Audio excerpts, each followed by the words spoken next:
Um, this is going to be one of those videos where we're going to talk about, just quickly, a little bit about a standalone 4K players and the Xbox One S 4K player.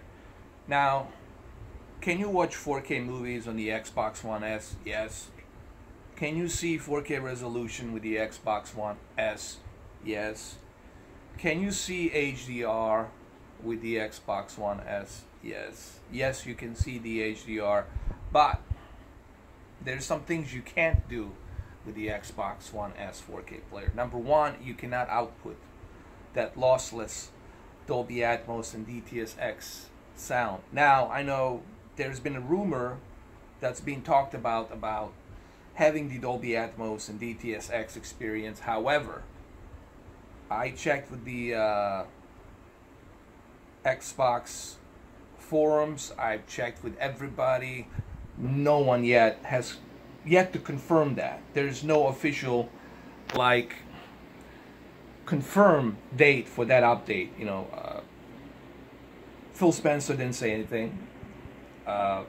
Major Nelson didn't say anything. If anyone would have said something, would have been Major Nelson on his podcast, and I listen to his podcast all the time. So if there was such a thing being updated in the future, he would be the one that would make that announcement. Okay, he would let us know. Okay, because he's privy to all this information. So that's number one.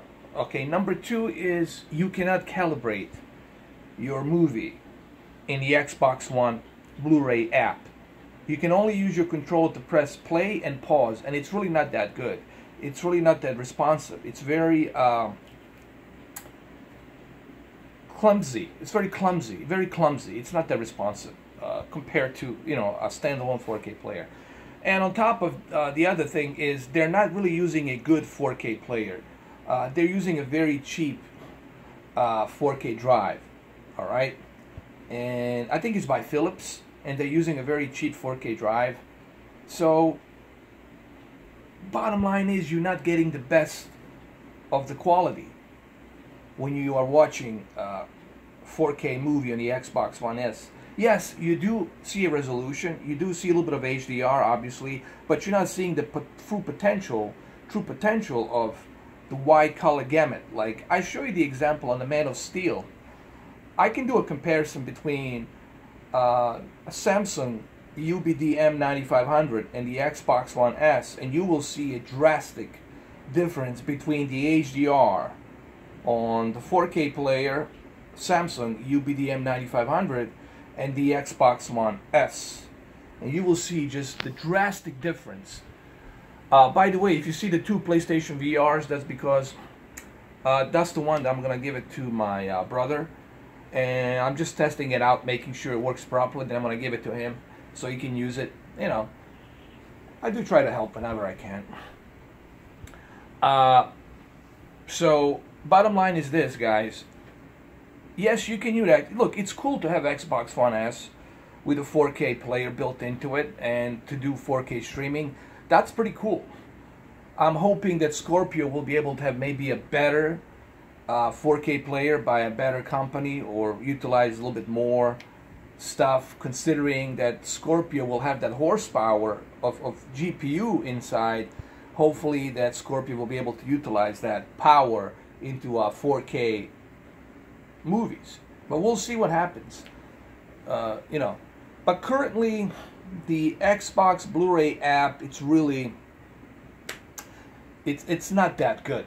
Look, you can still watch 4K movies on it, but it's not the way it was meant to be. If you ask any, and I do mean any, professional home theater cinema guy, he will laugh at you when you tell him you're using a standalone 4K. You're using a Xbox One S as your standalone 4K player. No one's gonna use Xbox One S as a standalone 4K player. Everyone's gonna be using a dedicated 4K player with all of these cool features like Oppo, Panasonic, Samsung, UBD M9500. You get what you pay for, guys. If you buy something more expensive, then you'll have better quality, you'll have better options, you'll have better picture. Same thing with the receiver. If you buy more high-end receiver, you're gonna have more options. more flexibilities. You'll have better sound quality sound you'll have. So this short vlog, I just want to say that I'm not going to bore you guys to death into details as to, you know, why you should go ahead and have a standalone 4K player. Go to the AV forums, go to the Crutchfield, go to all of these home theater cinema website. Go to oh my god, there's Audioholics website. They're pretty cool, man. They're actually here in Florida as well. They're mainly concentrated on the receivers and the home theater, but even them will tell you, even those guys will tell you that, yeah, you do want to have a standalone 4K player, you know, but depending on what type of standalone 4K player, you know, obviously, you know, the more expensive standalone 4K player, the better, you know, you get what you pay for, you know. So if you have a Panasonic THX certified 4K player, you're good to go. If you have a UBD M9500, you're good to go. Even Sony with a $300, you'd be fine with that 4K player. It's still better option than the Xbox One S. So yeah, look, I don't even know why I'm making this video. This is maybe for a couple of people, 2-3 people out there. I know that most of my subscribers know, yeah, you do want to have a standalone 4K player. I'm pretty sure Ron John will disagree. Ron John will disagree. Ron John will say, nah, you gotta have Xbox. Xbox is the best box. It does everything. Alright guys, so there you have it. There you go.